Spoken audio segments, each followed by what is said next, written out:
الحمدللہ رب العالمین، الصلاۃ والسلام علی رسولہ الامین وآلہ واصحابہ اجمعین والعاقبۃ للمتقین۔ معزز سامعین اکرام، السلام علیکم ورحمۃ اللہ وبرکاتہ۔ اعوذ باللہ من الشیطان الرجیم، بسم اللہ الرحمن الرحیم۔ عبس وتولی ان جاءہ الاعمی وما يدريك لعله يزكى او يذكر فتنفعه الذكرى اما من استغنى فانت له تصدى وما عليك الا يزكى واما من جاءك يسعى وهو يخشى فانت عنه تلهى كلا صدق الله مولانا العظیم۔ سورہ عبسہ کی کچھ آیتیں، ابتدائی آیتیں تلاوت کی ہیں، ترجمہ سماعت فرمائیے۔ ترش روح ہوئے، بے رخی برتی اس بات پر کہ وہ اندھا آپ کے پاس آ گیا۔ آپ کو کیا خبر وہ سدھر جائے یا نصیحت پر دھیان دے، اور نصیحت کرنا اس کے لیے فائدہ بخش ہو۔ جو شخص لاپرواہی برتتا ہے آپ اس کی طرف توجہ کرتے ہیں، حالانکہ اگر وہ نہ سدھرے تو آپ پر اس کی کیا ذمہ داری ہے، اور جو آپ کے پاس دوڑتا ہوا آ رہا ہے اور ڈر رہا ہے اس سے آپ بے رخی برت رہے ہیں، ہرگز نہیں۔ مکہ مکرمہ ہے، نبی کریم صلی اللہ علیہ وسلم کی تبلیغی زندگی کا چوتھا سال چل رہا ہے۔ سیرت طیبہ میں قرآن مجید کس ترتیب سے نازل ہوا ہوگا اس کے پیش نظر یہ سیریز، یہ ترتیب بنائی گئی ہے تاکہ عام فہم انداز میں آج کل کے نوجوانوں کو، ہماری نئی نسل کو آسانی کے ساتھ بیک وقت دو چیزیں پہنچ جائیں، بلکہ کئی چیزیں پہنچ جائیں۔ قرآن کا مختصر خلاصہ سوروں کا، سیرت نبی صلی اللہ علیہ وسلم کے اہم ترین واقعات، صحابہ کرام کے تذکرے، احادیث نبوی، یہ تمام چیزیں آپ کے پیش نظر آ جائیں جو بڑے لمبے مطالعے کے بعد میں ہی ممکن ہے۔ اور آج کے دور میں ہم میں سے ہر فرد کو ایک بات کا اندازہ ہے کہ ہماری نسل کتابوں کی شوقین نہیں رہی، الا ماشاء اللہ۔ زیادہ تر اب وہ اپنے موبائلوں میں گم رہتے ہیں۔ اب موبائلوں میں کتابیں پڑھنا تو ذرا ممکن نہیں ہے۔ چھوٹے چھوٹے مضامین آ جائیں، وہ واٹس ایپ کے دن رات چلتے رہتے ہیں، اور ان میں سوائے لغویات کے کچھ برائی نہ بھی ہو تو لغو کام ہے، اس سے نہ علم میں اضافہ ہو، نہ مال میں اضافہ ہو، نہ صحت میں ہو، نہ وقت کم صحیح مصرف ہو۔ تو اسی بات کے پیش نظر اللہ کی توفیق سے یہ سیرت کا سلسلہ آپ کی خدمت میں پیش ہے، اور ایک خاص انداز میں واقعات کے پیش نظر سوروں کو ربط میں لایا گیا ہے، ان کی ترتیب دی گئی ہے، اسی ڈھنگ سے سمجھیے۔ نبی کریم صلی اللہ علیہ وسلم گزشتہ 43 سال سے 43 ایئرس، اب آپ کی عمر اس وقت 44 سال ہے، 43 سال یا 3 سال خاموش تبلیغ رہی۔ عرب کی سرزمین پر، خاص طور پہ مکہ اور اطراف کے مقامات پہ بہت خاص قدر و منزلت رکھتے ہیں۔ سرداران قریش بڑا احترام کرتے ہیں، عزت کرتے ہیں، اور سارے مکے والے آپ کو صادق اور امین کے نام سے پکارتے ہیں۔ جیسے ہی اسلام کی دعوت سامنے آئی، ہر آدمی کا رویہ ایک دم ریزروڈ ہو گیا، محتاط۔ اب وہ بے تکلفیاں باہر نہیں رہی، اور یہ ہوگا، ہر دور میں ہوگا۔ نبی صلی اللہ علیہ وسلم کے دور میں ہوا، آپ سے پہلے کے انبیاء کے دور میں ہوا، آج ہم یہ کام کرنے کے لیے اٹھیں گے تو یہی ہوگا۔ کیا کام؟ اللہ اور رسول کے دین کی طرف، طریقہ زندگی کی طرف خالص دعوت، اس میں ملاوٹ نہیں، کوئی کمپرومائز نہیں۔ ان کو خوش کرنے کے لیے ایک بات مان لی، ان کو خوش کرنے کے لیے وہ بات مان لی، یہ ملاوٹ نہیں چلے گی۔ اس لیے کہ اللہ کا خصوصی فرمان ہے، ادخلوا فی السلم کافہ، دین پر عمل کرنا چاہتے ہو تو پورے کے پورے داخل ہو جاؤ۔ یہ چھوڑ پکڑ، یہ تیتر بٹیر کی طرح اس طرح نہیں چلے گا، اور پھر مخالفت آپ کے ہمارے گھروں سے شروع ہوگی۔ یہ اس دعوت کا خاصہ ہے۔ اب نبی کریم صلی اللہ علیہ وسلم کے مقام و مرتبے کے پیش نظر سرداران قریش سے ابھی بھی آپ کی ملاقاتیں جاری ہیں. کعبۃ اللہ کے پاس جاتے ہیں جہاں سردار اپنے اپنے مسندیں جمائے روزمرہ کے کاروبار کے لیے اپنے اپنے مسائل پر گفتگو کیا کرتے ہیں. نبی صلی اللہ علیہ وسلم بھی جاتے ہیں, بیٹھتے ہیں. اب وہ لوگ مروتاً کچھ کہہ نہیں سکتے, اس لیے کہ ابھی تک نبی صلی اللہ علیہ وسلم نے کوئی ایسی بات نہیں کہی ہے جو انہیں ناگوار گزرے. رسول اللہ علیہ وسلم کی دعوت بہت پازیٹیو ہے اور بہت ہی مثبت ہے. یہی انداز میں آج کے مسلمانوں کو تبلیغ کرنی چاہیے, مجھے اور آپ کو. یا ایھا الناس قولوا لا الہ الا اللہ تفلحوا. ہم عیسیٰ علیہ السلام کے ماننے والوں سے نہ کہیں کہ بھئی تم کیوں حضرت عیسیٰ علیہ السلام کو خدا کا بیٹا کہتے ہو. حضرت عزیر علیہ السلام کے ماننے والوں سے کیوں کہیں کہ تم عزیر علیہ السلام کو خدا کا بیٹا کہتے ہو. دوسرے اور دیگر عقائد کے ماننے والوں سے ہم کیوں کہیں کہ تم فلاں فلاں کو ان کی مورتیاں بنا کر تصویریں بنا کر خدا سمجھ کے پوجتے ہو. ہم تو بس ایک ہی چیز کا اعلان کریں, لا الہ الا اللہ. نہیں ہے کوئی معبود بندگی پرستی حکم ماننے کے زندگی کے ہر شعبے سوائے اللہ کے. اگر آپ سننا چاہتے ہیں تو ان تک سننے والوں تک بات پہنچائیے, اور اس کے لیے راستے تلاش کرنے ہوں گے. بات میں سے بات نکالنی ہوگی, موقع فراہم کرنے ہوں گے. لوگ آپ کو موقع نہیں دیں گے. دعوت کے ضمن میں آپ نے دیکھا نبی صلی اللہ علیہ وسلم کو 2 مرتبہ دعوت کرنی پڑی. پہلی مرتبہ دعوت تھی, لوگوں نے ٹال دیا, خاموش ہو گئے. نہیں بھٹ درمی کر کے ضد کر کے ہم اپنی بات اسی وقت سنانا چاہیں گے تو بات نہیں بنے گی. تو رسول اللہ علیہ وسلم کی شخصیت کا اثر قریش کے سرداروں پہ اتنا ہے کہ آپ بیٹھتے ہیں, ان کے ساتھ گفتگو ہو رہی ہے, اور قریش کو پتہ چل چکا ہے کہ جو تعلیمات محمد صلی اللہ علیہ وسلم لے کر آئے ہیں وہ ان کے معاشی پہلو پر, معاشیت پر بہت بڑی کاری ضرب ہے, روٹی روزی کا سوال ہے. انہوں نے اپنے کاروبار کو چلانے کے لیے, اپنا پروٹیکشن حاصل کرنے کے لیے, عزت و مقام احترام حاصل کرنے کے لیے عرب کے ہر قبیلے کا ایک بت کا ریپلیکا ڈپلیکیٹ اپنے پاس کعبۃ اللہ میں رکھا ہے. یہ جو 360 بت تھے کعبۃ اللہ کے اطراف میں, یہ سارے کے سارے مکے کے لوگوں کے نہیں تھے, یاد رکھیں. اور دوسرے قبائل کے اس لیے بت رکھے گئے تھے کہ ان کو بھی احساس تھا کہ ہمارا بھی قبیلے کا بت یہاں ہے, کعبہ اللہ کا گھر ہے, ہمارا بت بھی وہاں پر ہوگا, ہمارا خدا بھی ہوگا, تو ہماری عزت ہوگی وہاں پر. اور اس کے لیے وہ قریش کے شکر گزار تھے. اس لیے جب قریش سفر کر کے جاتے تو پورا پروٹیکشن دیتے تھے, عزت و احترام کرتے, خاطر تواضع کرتے تھے. اب یہ تمام چیزیں اتنی آسانی سے چھوڑ دیں, ایک ہی بار کہہ دیں لا الہ, کوئی خدا نہیں ہے.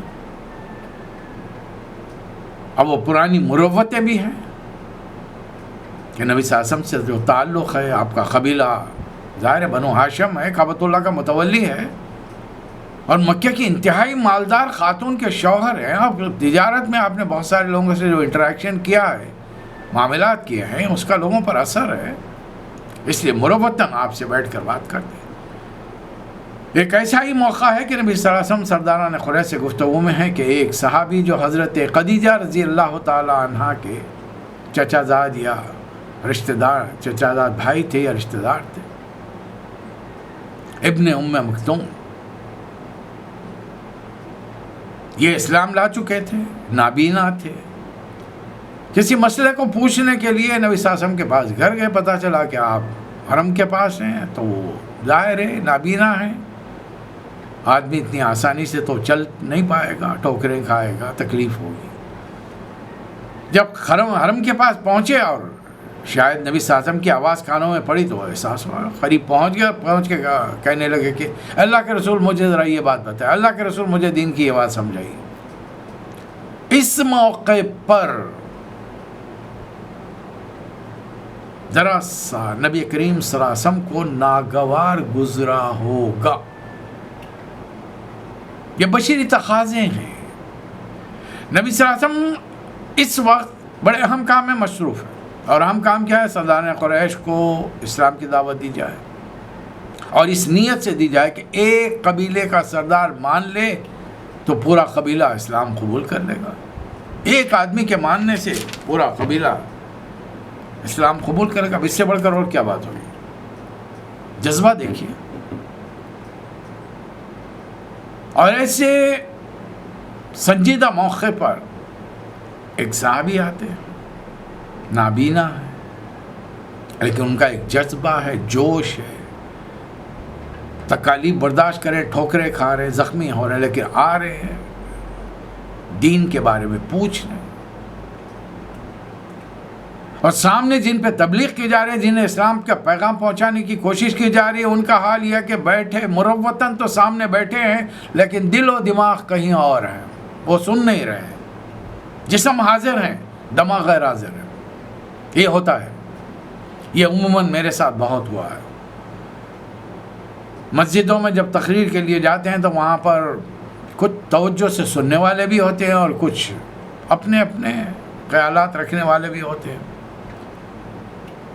اب وہ بظاہر مجھے یہ بتانا چاہتے ہیں کہ ہم آپ کی توجہ تقریر سے سن رہے جناب، لیکن جب میری نظر ان کے ہاتھوں پہ پڑتی ہے تو پتہ چل رہا ہے کہ وہاں پر تسبیح چل رہی ہے اور من کے گرتے جا رہے ہیں. اب ایک وقت دو کام تو ہو نہیں سکتے کہ آپ ایک کو سنیں بھی اور دوسری طرف آپ اپنا وظیفہ بھی جاری رکھیں. کبھی تجربہ کر کے دیکھیے. اپنے بچے سے کہیے قرات کریں اور پھر آپ اس وقت اپنا ایک وظیفہ تسبیح لے کر بیٹھ جائیے، ہاتھوں پر تسبیح پڑھیے. ختم ہونے کے بعد میں پھر یاد کیجئے کہ بچے نے کیا تلاوت کی تھی. نہیں، دو کام نہیں ہو سکتے بھائی، ایک وقت دو کام نہیں ہو سکتے.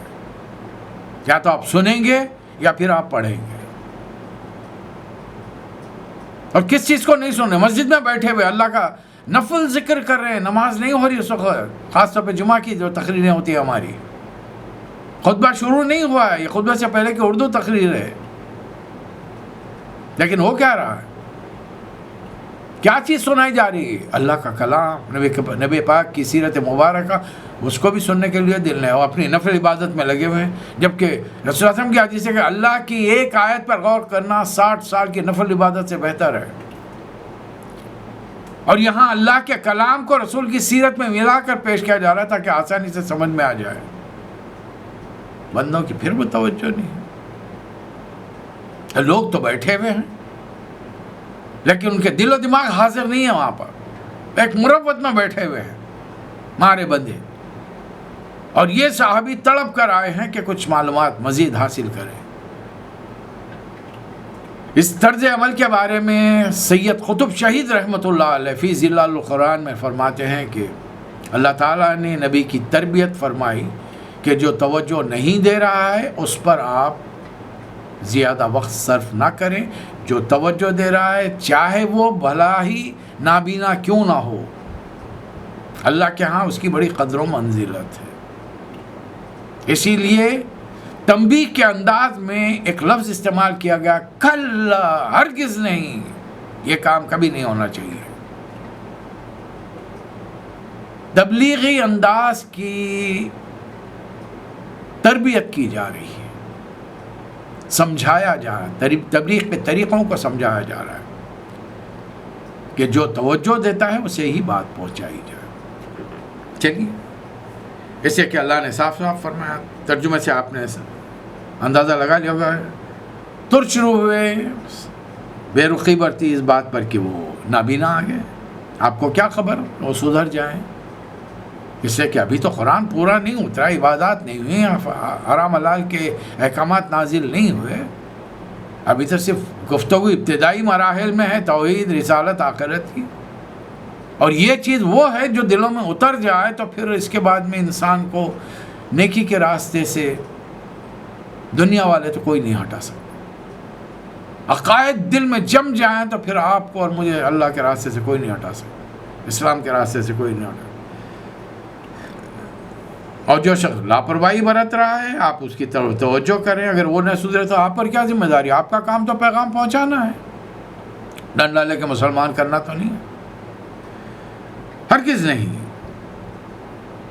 انہا تذکرہ، یہ تو ایک یاد دہانی ہے. یہ جو کلام ہم نے آپ کو بھیجا ہے نبی صلی اللہ علیہ وسلم، ایک یاد دہانی ہے. فمن شاء ذکر، جو چاہے آئے. تخصیص مت کیجئے غریب ہے، امیر ہے، مالدار ہے، محتاج ہے. اندھا ہے، بینائی رکھنے والا ہے. آپ کا کام سب تک پہنچانا ہے، اور خاص طور پر ان تک جو دلچسپی کا اظہار کریں، بتائیں انہیں، سمجھائیں انہیں. فی صحف مکرمہ مرفوعۃ مطہرہ بایدی سفرہ کرام بررہ. یہ ایسے صحیفوں میں ہیں جو بڑے مکرم ہیں، بلند مرتبہ ہیں، پاکیزہ ہیں، معزز اور نیک کاتبوں کے ہاتھوں میں رہتے ہیں، فرشتوں کے ہاتھوں میں رہتے ہیں. قتل الانسان ما اکفرہ. انسان پر خدا کی مار، کس چیز کا انکار کر رہا ہے؟ حق کا انکار کر رہا ہے. من ای شیء خلقہ.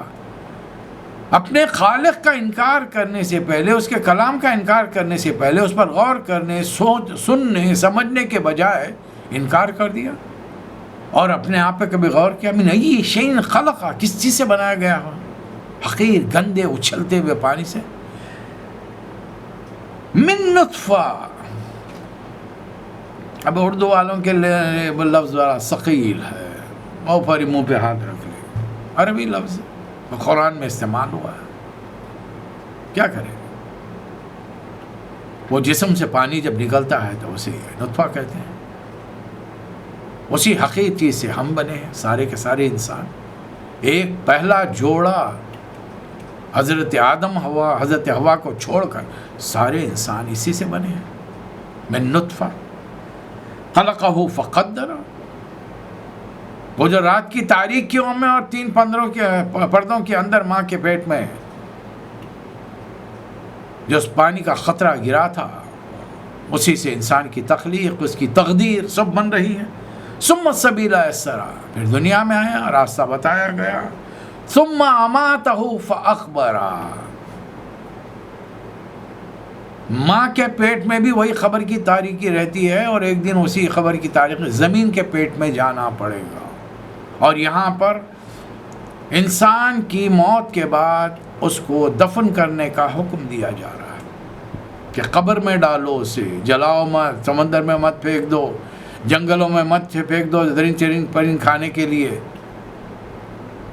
بلکہ ایک انسان کے جسم کا احترام اور اکرام کرو، اسے اچھے طریقے سے دفن کرو. ثم اذا شاء انشرہ. اور جب چاہے گا اللہ تعالیٰ دوبارہ زندہ کرے گا. اب یہ بھی بات سمجھ میں نہیں آ رہی تمہارے؟ چل ایک کام تمہارے لیے اور تمہیں سمجھانے کے لیے. فَلْيَنْظُرِ الْإِنسَانُ إِلَىٰ طَعَامِهِ. انسان اپنے کھانے پینے کی چیزوں کو ذرا دیکھ لے، اپنے خوراک کو کیا کیا کھانے کے لیے. میں نے اس سے پہلے عرض کیا تھا، یہ زبان کا جو گوشت کا لوتھڑا ہے، 9000 کھانے ہیں اس کے اندر. ہر کھانے میں مزہ، ٹیسٹ کچھ اور ہی ہے. کھارا، میٹھا، پھیکا، کڑوا، کھٹا، ایک ایک چیز کا ٹیسٹ ہے. کس کے لیے؟ زبان کے ذائقوں کے لیے، کہ انسان کے منہ کے مزے کے لیے اللہ نے اتنی ورائٹی پیدا کی ہے. تو یہ اللہ ہم کو آخرت میں ایسی اٹھا کے جہنم میں ڈال دے گا؟ اس نے ہم کو دنیا میں عبث بھیجا ہے، بغیر کسی وجہ، بغیر کسی حکمت کے. نہیں، اللہ ایسا کوئی کام نہیں کرتا. اللہ کے ہر کام حکمت پر، دانائی پر مشتمل ہوتے ہیں. اور یہ تمہارا اناج غلہ ملا کیسے؟ انا صببنا الماء صبا. خوب پانی آسمانوں سے لڑا. ثم شققنا الارض شقا. تم نے تو بیج بویا تھا، وہ بیج میں سے جو باریک کوپل نکلی، جو نازک ہوتی ہے، چھوٹا بچہ اسے دبائے تو ٹوٹ جاتی، لیکن اس میں اتنی طاقت ہوتی ہے کہ زمین کا سینہ پھاڑ کے نکلتی ہے. فَأَنبَتْنَا فِيهَا حَبًّا وَعِنَبًا وَقَضْبًا وَزَيْتُونًا وَنَخْلًا وَحَدَائِقَ غُلْبًا وَفَاكِهَةً وَأَبًّا. اناج، غلے، انگور، ترکاریاں، زیتون، کھجور، گھنے باغ، پھل پھلارے، چارے تمہارے اور تمہارے مویشیوں کے لیے. حضرت عمر رضی اللہ تعالیٰ عنہ ابھی ایمان نہیں لائے مکے کے دور میں. جب ایمان لائے، ایک بار سورہ تلاوت کر رہے تھے، کرتے کرتے اس آیت پر پہنچے، وَفَاكِهَةً وَأَبًّا. حالانکہ بڑا عربی کا ذوق ہے، زباندان نہیں جانتے ہیں. ابا کے معنی سمجھ میں نہیں آئے. نماز میں کافی دیر تک سوچتے رہے کہ یہ لفظ ابا، فاکہہ تو سمجھ میں آ رہا، میوہ، ابا کیا چیز ہے. ذری دیر کے بعد میں احساس ہوا کہ عمر جتنا سمجھ گیا، کیا اس پر عمل ہو گیا؟ جو چیز سمجھ میں نہیں ہے اس کے پیچھے پڑے ہو. یہ ہے دین سمجھنے کا طریقہ. دین پر عمل کرنے کا طریقہ. یہ مت سمجھیے کہ پورا دین سمجھ جاؤں گا اس کے بعد میں عمل کرنے نکلوں گا، نہیں. جو بات جس مرحلے میں سمجھ میں آ جائے اسی وقت سے عمل کرنا شروع ہو جائے. دیکھیے رسول اللہ صلی اللہ علیہ وسلم کا نام ہم نے سنا ہے، صادق ہے، امین ہے. ایک بات تو معلوم ہو گئی نا. چلیے قرآن نہیں معلوم ہوگا، چھوڑ دیجئے. سپوز فرض کر لیجئے کسی کو بھی قرآن نہیں معلوم ہے. نبی کے 2 نام معلوم ہیں. صادق کس سے کہتے ہیں؟ سچ بولنے والے کو. امین امانت دار، جو چیز رکھائی جائے جیسی کہ جو کہ تو رکھے، اور جب لوگ رکھانے والے مانگے واپس کر دے. 2 صفات اپنا لیں، دنیا میں آپ کا چرچا ہو جائے گی، شہرت ہو جائے گی، بغیر کسی کے ایڈورٹائزمنٹ کے، بغیر بڑے ہورڈنگ اور بورڈنگ لگائے گا، کچھ نہیں کسی چیز کے. نیکیاں اپنے آپ کو منوا لیتی ہیں اور جھوٹ کو منوانا پڑتا ہے. پھر اللہ اتنی بات کہ کھانا پینا یہ تم کو اس لیے مفت میں دے رہے ہیں کہ تم دنیا میں جاؤ، کھاؤ پیو، جانوروں کی طرح زندگی بسر کرو، چوپایوں کی طرح، اور واپس آ جاؤ. نہیں ایسا نہیں ہے. فَإِذَا جَاءَتِ الصَّاخَّةُ، ایک بڑا خطرناک واقعہ ہوگا، کان بہرے کر دینے والی آواز بلند ہوگی، 3 سور پھونکا جائے گا. یوم یفر المرء من اخیہ وامہ وابیہ وصاحبتہ وبنیہ لکل امرئ منہم یومئذ شأن یغنیہ. اور یہ وقت ایسا ہوگا آدمی اپنے بھائی سے، اپنے باپ سے، اپنی ماں سے، اپنی بیوی سے، اپنے بچوں سے، عزیزہ قریب دوست، جگری دوست، سب سے دور بھاگے گا. حالانکہ قیامت میں جب پہلے انسان حاضر ہوں گے تو نامہ اعمال ہاتھوں میں دیے جانے سے پہلے وہ ایک دوسرے کے بازو کھڑے ہوں گے، پہچان نہیں ہوگی. باپ بیٹا بازو کھڑے رہیں گے، ایک دوسرے کو نہیں جانتے. جیسے ہی نامے ہاتھوں میں دیے جائیں گے، یبصرون، فوری پہچان آ جائے گی. اب دیکھیں گے بازو، بیوی کھڑی ہے، ماں کھڑی ہے، باپ کھڑے ہیں، بھائی ہے، بچپن کا جگری دوست ہے، ہر کوئی ہے. لیکن ہوگا کیا؟ بھاگے گا. اس سے کہ ہر ایک کو اپنی پڑی ہوگی. بھاگے گا ان معنوں میں کہ مجھے نیکیوں کی کمی ہے، مجھے ایک نیکی چاہیے، میں بیٹے کے پاس جاؤں گا، میں اپنے والد کے پاس، اپنی بیوی کے پاس. تمہارے لیے، تم کو، تمہاری خواہشات کو پورا کرنے کے لیے میں نے کیا کیا نہیں کیا. ابا جان میں نے آپ کی کیا کیا خدمت نہیں کی. بیٹے میں نے تمہارے لیے کیا کیا قربانیاں نہیں دی. جب سے تم دنیا میں آئے تھے میں نے اچھا کھانا پہننا چھوڑ دیا، تمہیں کھلا پلا کر پہنا کر دیکھ کر خوش ہوتا تھا. آج مجھے ایک نیکی چاہیے. اور وہ انسان سے اس کے عزیزہ قریب بھاگیں گے، بلکہ وہ کہیں گے کہ ہم کو بھی ایک ہی نیکی چاہیے، آپ دے دیجیے نا. جب دنیا میں اتنی قربانیاں کی، اتنی خدمت کی، تو آخر میں بھی کیجیے. اور اس دن چہرے 2 قسم کے ہوں گے. وجوہ یومئذ مسفرہ ضاحکۃ مستبشرہ، کچھ چہرے حشاش بشاش خرم ہوں گے. یہ وہ لوگ ہوں گے جن کے سیدھے ہاتھ میں نامہ اعمال ہوگا اور انہیں یقین ہوگا. جیسے ہی نامہ اعمال سیدھے ہاتھ میں پکڑایا گیا، انہیں احساس ہو گیا کہ اللہ نے انہیں معاف کر دیا ہے، اب وہ جنتی ہوگا. وہ چہرے کی بشاشی ان کی جو نظر آئے گی، وہ دور دیکھنے والے دیکھ کر محسوس کرے گا. اس کے برخلاف جن کے بائیں ہاتھ میں نامہ اعمال، وجوہ یومئذ علیہا غبرہ ترہقها قترہ اولئک ھم الکفرۃ الفجرہ. کچھ چہرے اداس ہوں گے، چہروں پر خاک اڑ رہی ہوگی، سیاہی چھائی ہوگی.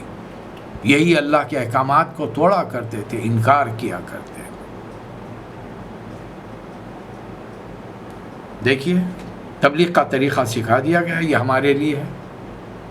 اگر ہمارا اپنا ہماری بات کو توجہ سے سنتا نہیں، 1 بار 2 بار 4 بار چھوڑ دیجیے. کسی نئے فرد پر کام کیجیے تو انشاءاللہ اگر وہ اسلام قبول کر لے، اسلامی بات، اس کے اللہ رسول کی بات سمجھ میں آ جائے، وہ دین میں داخل ہو جائے، ایک آدمی کو ہم نے دوزخ کی آگ سے بچا لیا. اور ہمارے لیے دوزخ سے بچنے کا بہترین ذریعہ بن گیا. اس سے بڑھ کر اور کیا چاہیے مجھے اور آپ؟ سوچ کے دیکھیے، اس بارے میں غور کرنا ہمارا اور آپ کا، ہماری اور آپ کی ذمہ داری بنتی ہے. آئیے اللہ تعالیٰ نے ایک اور سورہ نازل فرمایا 4تھے سال میں، اور ہم سے پوچھ رہا ہے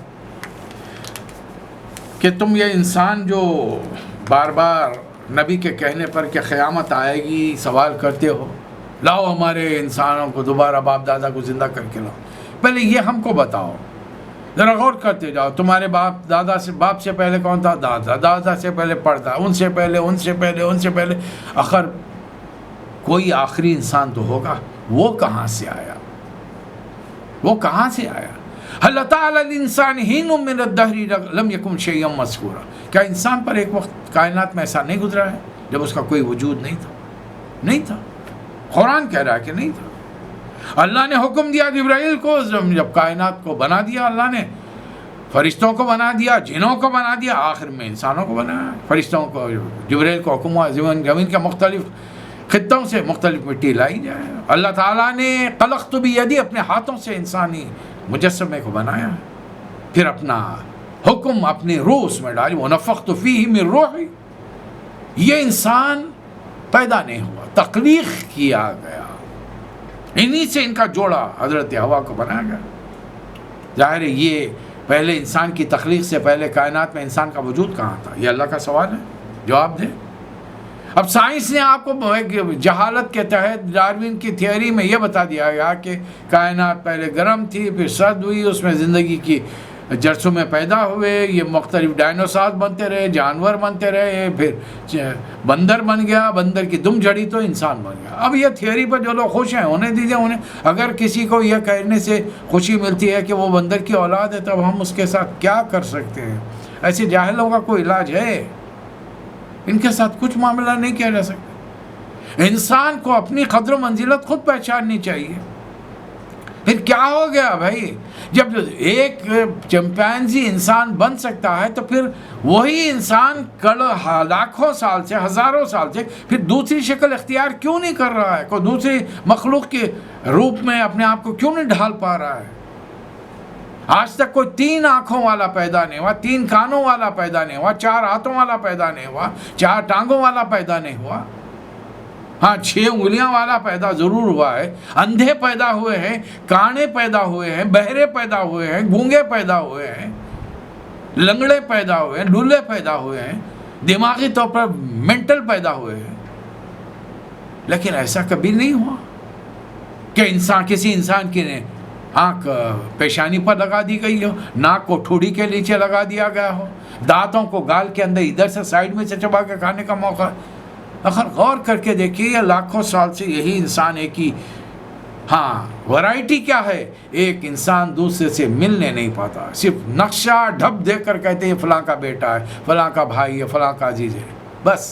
حالانکہ انالائز کیجئے اس کو سائنٹیفکلی، آج کے دور میں انالائز کیجئے، دور دور تک کوئی نشانیاں ملنے والی نہیں ہو سکتی۔ خود انسان ایک شکل میں برقرار اپنے آپ کو نہیں رکھ سکتا۔ کیا جب آپ پیدا ہوئے تھے، ذرا گھر میں سے بکسا اٹھائیے اور تلاش کیجئے وہ پیدائش کی تصویر جو بغیر لباس کے آپ کی فوٹوگرافر نے کھینچ لی تھی۔ آج آپ وہی کیفیت میں ہیں، اتنا ہی خد و خامت ہے آپ کا، وہی نقوش، وہی فیچرز ہیں آپ کے۔ جب ہم میں پل پل سینکڑوں ہمارے جسم کے یہ ذرے مٹی میں مل رہے ہیں، مر رہے ہیں، دوبارہ پھر سے نئی شکل اختیار کر رہے ہیں، تو ہم کیسے کہہ رہے ہیں کہ ہم وہی ہیں؟ تو ایک وقت تو گزرا ہے انسان پر کہ کائنات میں اس کا وجود نہیں تھا۔ اِنَّا خَلَقْنَا الْإِنسَانَ مِن نُطْفَةٍ أَمْشَاجٍ نَبْتَلِيهِ فَجَعَلْنَاهُ سَمِيعًا بَصِيرًا۔ یہ پہلے جوڑے کے بعد میں جتنے انسان دنیا میں آئے ہیں، یہ ملے جلے مخلوط نطفے سے آئے ہیں، ملا جلا پانی، یخرج من بین الصلب والترائب۔ مرد کی ریڑھ کی ہڈی میں، عورت کے سینے کی ہڈیوں میں یہ پانی بنتا ہے، اور پھر جب باقاعدہ نکاح یا بدکاری کے ذریعے ایک انسان کا وجود عمل میں آتا ہے، تب یہ دونوں کے مخلوط پانی کے ذریعے دنیا میں انسان کا وجود آتا ہے، اور اس کو نعمتیں کیا دی ہیں؟ فَجَعَلْنَاهُ سَمِيعًا بَصِيرًا، اس کو دیکھنے والا، سننے والا بنایا۔ اس سے بڑھ کر اور کیا چاہیے؟